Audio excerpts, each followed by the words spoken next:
চলতি বছরের 2 এপ্রিল যুক্তরাষ্ট্রের প্রেসিডেন্ট ডোনাল্ড ট্রাম্প হঠাৎই ঘোষণা দেন এক নতুন বাণিজ্য নীতি। দিনটির নাম দেন লিবারেশন ডে। এই ঘোষণার অংশ হিসেবে বিশ্বের একাধিক দেশের উপর বসান প্রতিশোধমূলক শুল্ক। এরপর কেটে গেছে 4 মাস। ট্রাম্প নিজেই কয়েকবার সিদ্ধান্ত পাল্টেছেন, কিন্তু 31 জুলাই তিনি ফের কড়া অবস্থান নিলেন। একসঙ্গে 90টিরও বেশি দেশের উপর নতুন পাল্টা শুল্ক আরোপ করলেন। হার সর্বনিম্ন 10% থেকে সর্বোচ্চ 41% পর্যন্ত।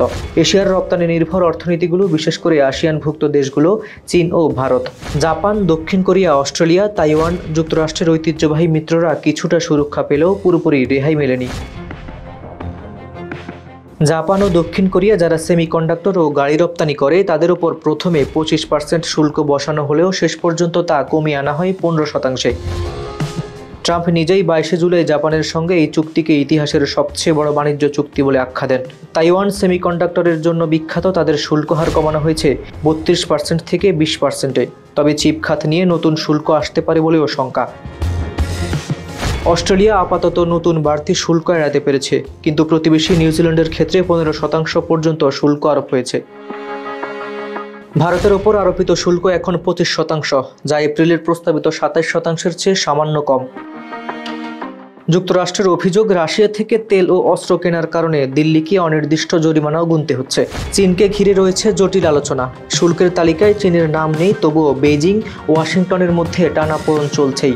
কৌশলগত পণ্য আদান প্রদান ও নিষেধাজ্ঞা ঘিরে চলছে এক ভারসাম্যের খেলা। চীন চায় তাদের বিরল খনিজ সরবরাহ বজায় থাকুক, আর যুক্তরাষ্ট্র চাইছে প্রযুক্তি ও কৃষি পণ্যে প্রবেশাধিকার।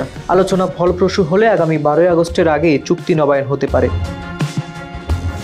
দক্ষিণ পূর্ব এশিয়ার দেশগুলোতে প্রথম দফায় সর্বোচ্চ 49% পর্যন্ত শুল্ক বসেছিল।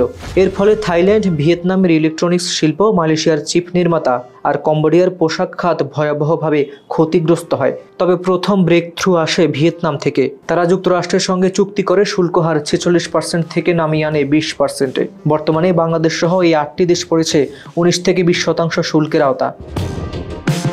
Cambodia, Indonesia, Malaysia, Philippines, Bangladesh, Sri Lanka, Thailand ও ভিয়েতনাম। ব্রুনেই 25%, আর সবচেয়ে ক্ষতিগ্রস্ত লাওস ও মিয়ানমার 40% শুল্কের শিকার। বিশ্লেষণ বলছে, এই হার বসানোর পেছনে চীনের প্রভাব এবং যুক্তরাষ্ট্রে প্রবেশাধিকার সীমিত থাকা অন্যতম কারণ। 19% শুল্কের আওতায় পাকিস্তান এখন দক্ষিণ এশিয়ার মধ্যে সবচেয়ে কম শুল্কপ্রাপ্ত দেশ।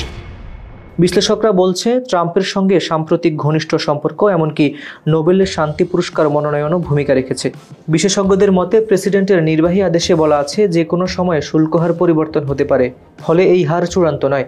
ডক্টর ডোবরাহ এলমস বলেন, এই শুল্ক হার শুধু ব্যবসার হিসাব নয়, বরং ভিন্ন দেশের সঙ্গে ট্রাম্প প্রশাসনের রাজনৈতিক সম্পর্কেরও প্রতিফলন।